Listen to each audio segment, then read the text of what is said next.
A lot of people tend to talk about new Ghostbusters 2, mainly because it was so much better than the 8-bit offerings that Activision gave us on the NES here in the US. However, there was a game that we did get, which was quite similar. In fact, you can consider it a younger sibling to new Ghostbusters 2, but I feel it just doesn't get the attention it deserves. So today, I'd like to take a look at HAL Laboratories' handheld version of Ghostbusters 2. The game is pretty simple. You start off by choosing two characters, one to blast the ghosts and the other to trap. Capture all the ghosts in the area, then you can move on to the next stage. There's a time limit for each stage, but it only affects the scoring. The art design is kinda cute, but you can still tell who everybody's supposed to be. The game follows the movie somewhat. You battle ghosts in the courthouse, the sewers, and finally the museum. If you're familiar with new Ghostbusters 2, at first inspection you might think this is basically a scaled down version of that game. There are fewer levels, and the levels that are here are much shorter, but they did make a few tweaks to change up the gameplay a bit from the console version. Here both characters, the Blaster and the Trapper, have lives, so if either takes 4 hits, it's game over. So you do have to watch out for both you and your partner. The ghosts can be kind of predictable at times, so it can get kind of tricky, but it's not terribly unmanageable. However, to help you along, you do encounter your fellow Ghostbusters and supporting cast members Louis Tully and Dana Barrett. Along the way, they will give you health and weapon power-ups. The Ghostbusters will also switch out, which, other than appearances, does not change anything else, not even health, unless that's the kind of power-up that they give you. At the end of each level, there's a boss battle which plays a little differently than the stages. Shield, weapon, and health power-ups will fall during the battle. This is the only time you don't have to worry about the well-being of your Trapper, as he is protected by a shield. It's actually a good strategy to get behind him since he can't be hurt. The power-ups during the stages are all pretty neat and well varied. From the ability to walk through walls to temporary invincibility and direct trapping, among others, all of which can be very fun and very useful.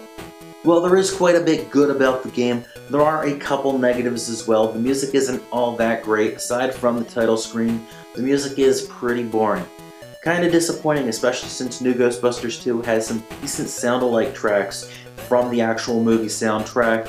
Also, the AI, the trapping character in both versions, is pretty dumb. It frequently gets caught up when you're trying to make your way around the stage, which could lead to a cheap death. And speaking of cheap deaths, while I don't feel there are quite as many in this game as there are in the console version, but they can happen, especially since you have to keep an eye on both Ghostbusters' lives. It can be frustrating to see the game over screen because your trapping character takes a hit that you had no chance at defending against. The only other gripe I can really mention is that sometimes when you have a couple ghosts left to catch, the unpredictable nature of how and where the ghosts will pop up can cause things to get a little bit annoying. After the time limit expires, the ghosts are replaced by no ghost icons, which might not disappear and reappear like the ghosts, but they do move pretty quickly and can travel through walls. So chasing after those, I feel, is even more tedious, especially since many of the ghosts, while you might not be able to tell when they'll show up, many do stay in a section of the stage at a time. With that said, is the game any fun? Is the atomic rating called about 58.9? Answer to both those questions is yes. Now this might seem like an unpopular opinion, but I actually find this version a lot more enjoyable than new Ghostbusters 2. So if you're a fan of the franchise, definitely check this one out. Activision had the rights to publish and distribute games based on Ghostbusters here in the US. That's why HAL Laboratories' offering never saw the light of day here. Activision did choose to publish this game in the US, but not in very large quantities.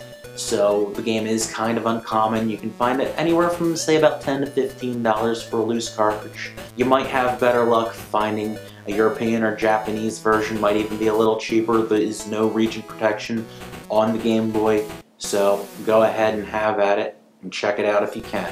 Thank you for watching, and I'll see you next time. Take care. If you like what you see, feel free to check me out on social media. Otherwise, you can subscribe to this channel. I do new videos every Friday, sometimes on Wednesdays too. Once again, thank you for watching. Take care.